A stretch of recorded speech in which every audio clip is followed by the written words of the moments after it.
The first time Nara Larkin heard the phrase compensation dialogues are reserved for senior contributors, it did not sound like a policy. It sounded like a verdict, a sweeping one, delivered with the kind of genteel finality that corporations disguised as encouragement.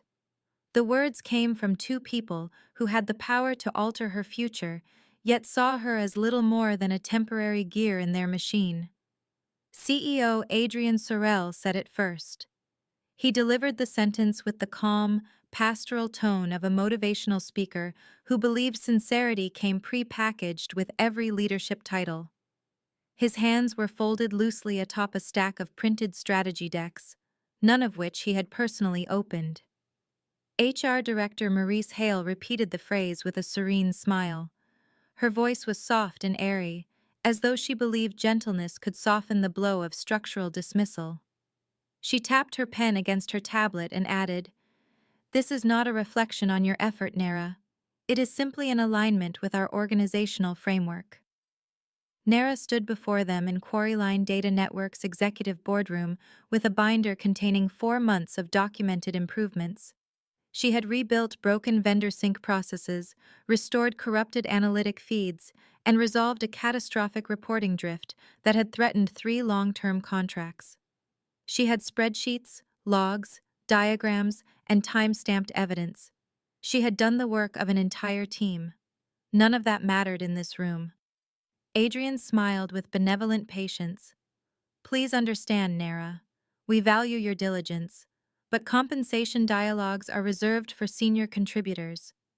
There it was again, delivered with grace, wrapped in corporate silk, a dismissal masquerading as guidance. Nara felt no rage, no crack in her composure. Instead, she felt a familiar quietness rise within her, a settling of the air, a centering. She nodded slowly. She thanked them for their time. She closed her binder. Then she walked out of the executive suite with a deliberately measured stride. She did not slam the door. She did not argue. She did not break.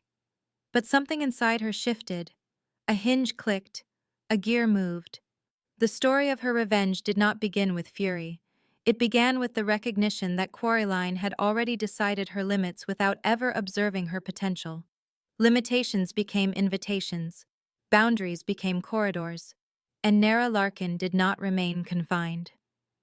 Quarryline Data Networks enjoyed calling itself a pioneer in scalable processing architecture, yet its back-end resembled a museum display of abandoned engineering ideas.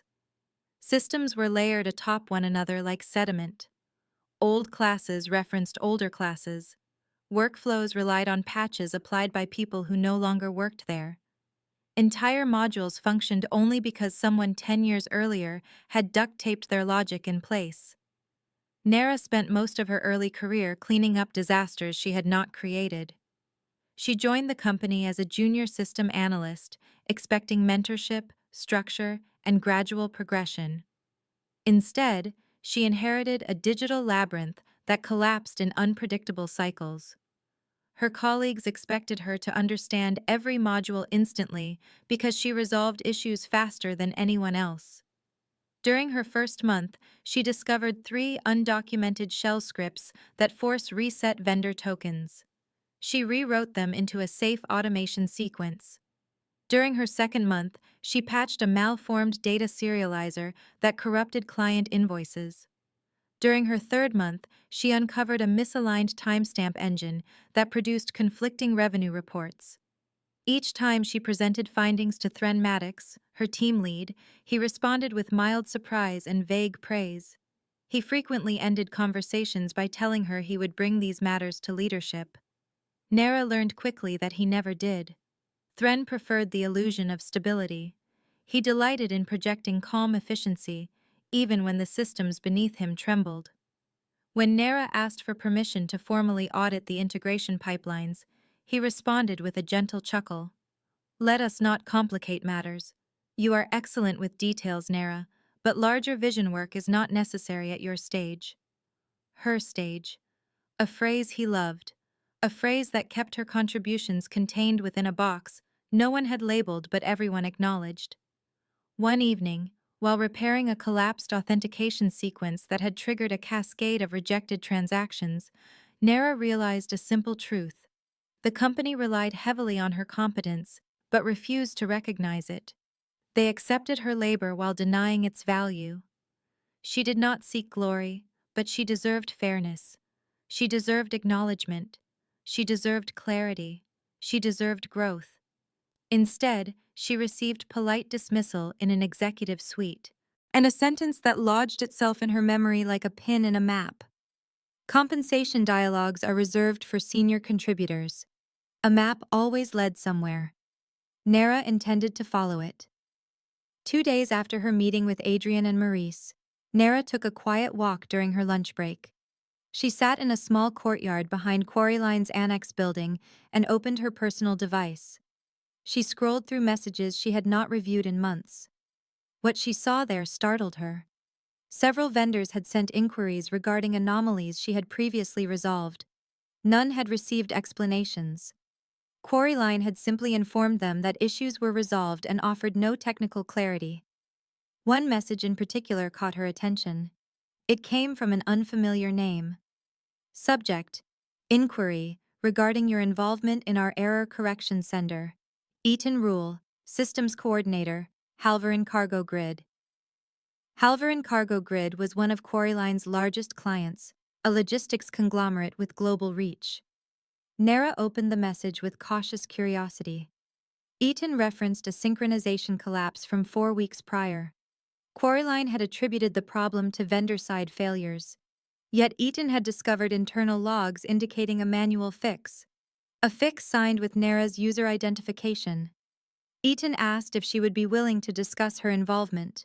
He emphasized the need for discretion. He mentioned an upcoming compliance audit. Nara considered this carefully. Halverin carried significant influence. If they were looking for clarity, they were already suspicious. She agreed to meet. Halverin's headquarters operated with a different energy. Clean lines, crisp architecture, orderly infrastructure. Nara felt a sudden ache for what professionalism could look like when leadership valued systems more than slogans.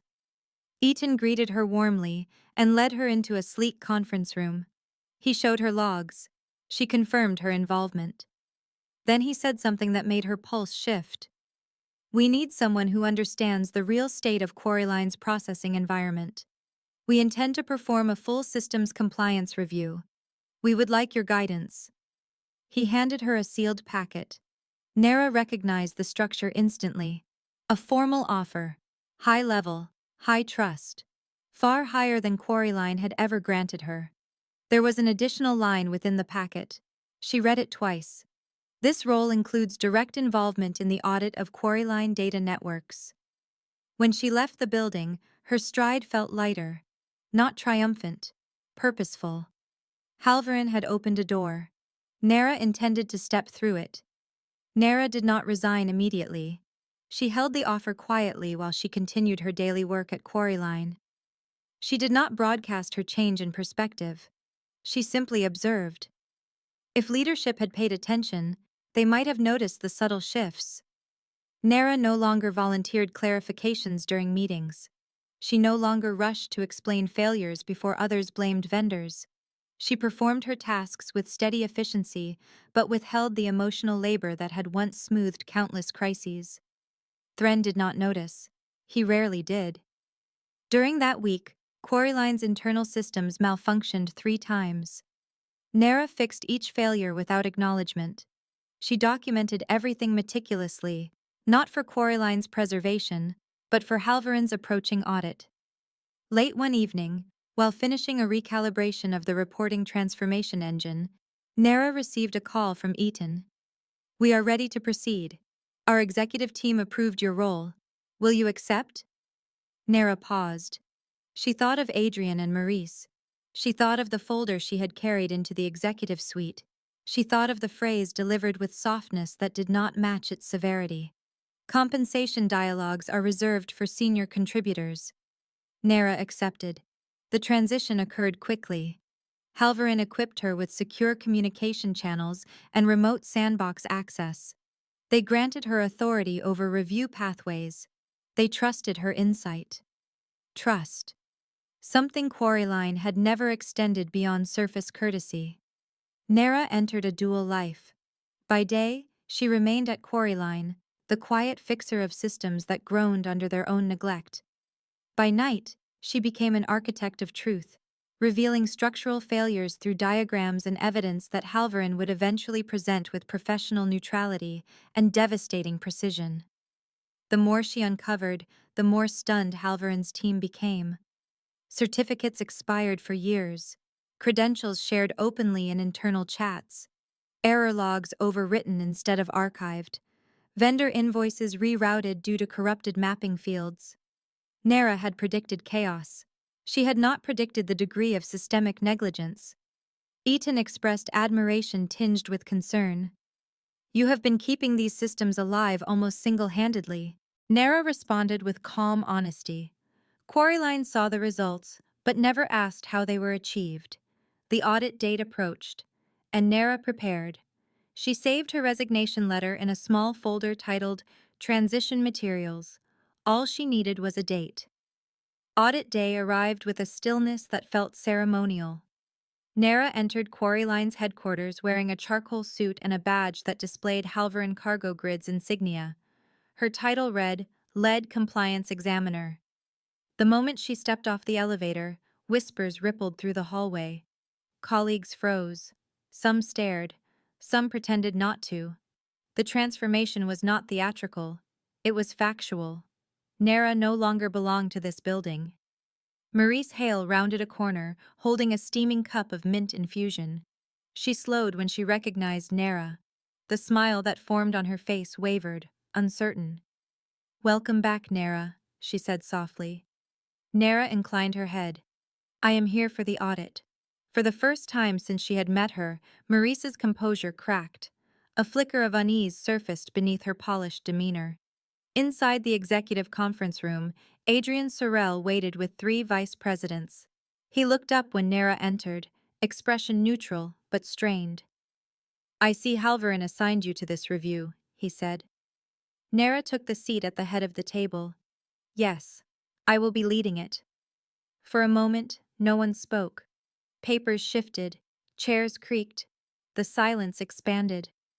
Then Nera opened her laptop and began. She presented findings calmly, methodically, without embellishment. She revealed undocumented patches, failed encryption cycles, insecure credential storage, inconsistent data lineage chains, and invoice mapping errors that could result in legal liability. The executives paled. During one tense exchange, Adrian attempted to redirect. "Perhaps these issues reflect misunderstandings at the junior level." Nera turned her gaze toward him. "The junior level is precisely where these systems were repaired." Maurice looked as though she had swallowed air instead of tea. By the end of day 2, Halvarin placed a temporary suspension on all active Quarryline contracts. Access was frozen. Transactions stalled. The entire building felt suddenly hollow, like a stage set without actors. Employees began messaging Nera privately. They asked if she would recommend them. They asked if she remembered collaborating with them. They asked if she believed Quarryline could recover. Nera responded sparingly. She had learned the value of selective silence. On the morning of day 3, Halvarin issued their final determination. Termination of vendor agreement due to systemic risk and noncompliance. Effective immediately. The fallout was swift. Thren updated his profile with vague references to new opportunities. Maurice held emergency meetings that produced only circular apologies. Adrian attempted to frame the termination as a transitional phase for organizational growth. No one believed him. Later that afternoon, Halvarin's transition team assembled in Quarryline's central conference room to oversee the formal exit procedures. Nera was the lead representative. Maurice and Adrian entered together. Their expressions held a mixture of disbelief and reluctant respect. Nera opened a folder titled Compliance Closure. She spoke evenly, without malice. "When I brought forward my findings months ago, I was told compensation dialogues are reserved for senior contributors. Today, This process demonstrates the consequence of dismissing the individuals who maintain the foundation of your systems. Adrian looked away. Maurice swallowed hard. Nara continued.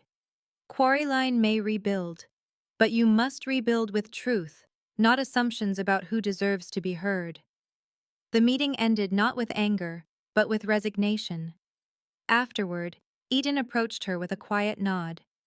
The transition is complete. Your role at Halverin begins at full authority next week. We are fortunate to have you. Nara stepped out of the conference room and into the late afternoon light filtering through the vast lobby windows.